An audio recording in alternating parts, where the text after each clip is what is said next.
Hi, it's Dwyer. Thanksgiving morning.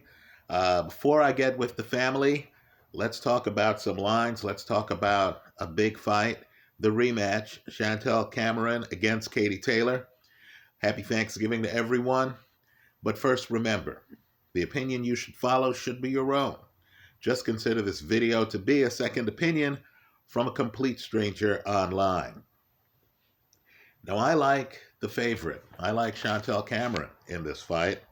I'll just take her straight up, right? You're getting her at roughly a minus 200. What that means is bet $10 to win $5 plus the return of your $10. I believe the odds are right here. I believe the favorite has the advantage. I understand the rematch is in Katie Taylor's backyard. I also understand ego and drive, right? Katie Taylor, I'm sure, believes that she made some mistakes. In that first fight, I'm sure she's looking at film and she feels that if she would have just done just a little bit more, she could have turned around the result of that first fight. Let me just say, looking at the film, and I have the highlights in my favorites folder here on YouTube, I don't think the first fight is close, right? The crowd's into it. The announcer for the fight, the male, is hopelessly rooting for Katie Taylor. I believe that created an illusion that has spawned the second fight. I thought Chantelle Cameron dominates the first fight. Understand, the two women are very different. Katie Taylor has the faster hands. She likes to flurry, right? But she just does not throw the level of volume or power punches that Chantelle Cameron throws, right? Chantelle Cameron wants Katie Taylor flurrying, wants her throwing a lot of shots so she can load up and she can throw power punches in return.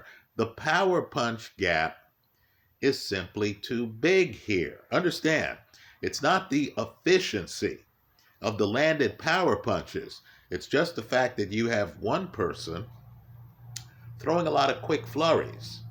Then you have the other person going for broke, throwing hooks, throwing hard shots, setting it up behind a jab. Just the visual is bad for Katie Taylor, right? Let me also say, too, that Chantelle Cameron just has the better construct, right? Her feet are firmly under her. Katie Taylor is trying to beat Cameron on her back foot. So Katie Taylor is backing away, is moving away, looks more disorganized than Cameron, who is really more of a seek and destroyer. Cameron has her legs firmly under her at all times. She's on a seek and destroy mission. So she's landing the harder shots, she's throwing them with the greater regularity, right? You understand what she's doing a little bit more than you do what Katie Taylor is doing. So there are times here where both women throw punches at the same time, and it looks like there are exciting times in the pocket. You can't focus on those isolated moments. You have to focus on the pace of the fight, which has Cameron on her front foot, looking like the more powerful puncher, hunting a Katie Taylor who is trying to win the fight with a lot of flair, like Bray Leonard had against Marvin Hagler, right? Moving around the ring, flurrying late in rounds, right? But who isn't landing enough big shots. Let me also say, too, that Cameron is not just a puncher. Cameron has excellent punch selection. So there are times in the first fight that Cameron can improve upon, where the two women are both in the pocket, they're exchanging together, and you notice Cameron has a major uppercut, right? She doesn't throw it enough in the first fight, but just understand those pocket moments where Katie Taylor's able to be in the pocket, throwing combinations before she backs away. Well, now, when she jumps in the pocket, if Cameron has the timing right, and understand, this is the second fight, so she's had all of the first fight. to figure out Taylor's timing. She also now has the benefit of the tape of the first fight. Cameron, who already is the superior body puncher, can now turn some of those body shots into uppercuts that land flush on Katie Taylor, who does not strike me as being defensively blessed. So I'm expecting Cameron to pick up where she left off last time, right? She knows now she can win the fight on her front foot. That it's a harder task for Katie Taylor to win the fight on her back foot, jumping in occasionally with flurries. Right? She realizes that Taylor really can't take her punch. In other words, the punching slowed down Taylor a bit. Right? She also realizes, too, that Taylor can't match her. And this is something that is going to hold true in the second fight.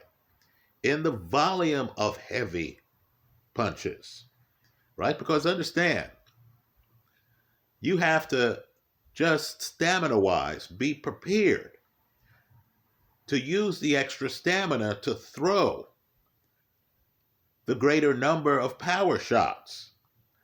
That's already part of Cameron's game. Right? She can easily come in this fight and, just like the first fight, throw dozens more power punches than Katie Taylor does. I believe it's going to be hard for Taylor to overcome that. I like the favorite here. I'll take the minus 196. I normally hate to go above a minus 150, but here, understand, this is fight number 2. I thought fight number 1 had a clear winner, Chantelle Cameron. Right? And of course, even though the fight's in Katie's backyard, this is like the rematch against between Devin Haney and George Kambosos. Right? Haney already fought Kambosos in Kambosos' backyard. So the second fight was more of the same. It's not like suddenly in the second fight, Chantelle Cameron is suddenly going to be overwhelmed by the crowd. She knows she's the harder puncher than Katie Taylor. She knows she throws more power shots than Katie Taylor. She landed more power shots than Katie Taylor too, although Taylor was more efficient in landing power shots.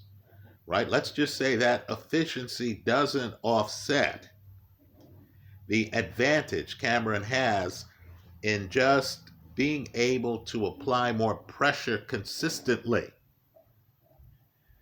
than Katie Taylor.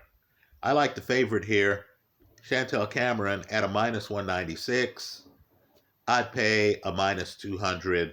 I'd pay a minus 205. Right? I think Chantelle Cameron beats Katie Taylor more than 2 times out of every 3 times they fight. That's how I see it. Let me hear from you. If you believe this time is different, tell us why. Right? If you believe Katie Taylor fought the wrong strategy or was secretly injured and people didn't know about it, and you feel she'll be able to have a different game, give us all that information in the comment section of this YouTube video. Thanks for stopping by.